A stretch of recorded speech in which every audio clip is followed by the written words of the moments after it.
Hey everyone, welcome back to my channel. In today's video, I will show you how to make your own quiz on the Kahoot mobile app. Let's get started. First, open the Kahoot app on your phone and make sure you are logged into your account.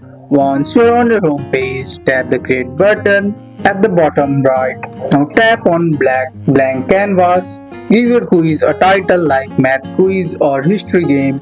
You can also add a short description and pick a cover image if you want. Now it's time to add question. Tap add question and choose quiz for multiple choices. Type your question at the top, then fill in the answer choices. At least one must be correct. Tap the check mark to select the correct answer. You can also set a time limit and assign points.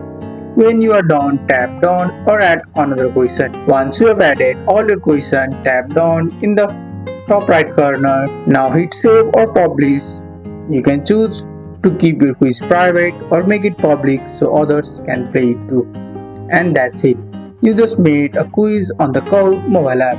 That's all for today's video guys. I hope you guys liked it. If you found this video helpful, drop a like. Subscribe for more videos. Thanks for watching. See you in the next one.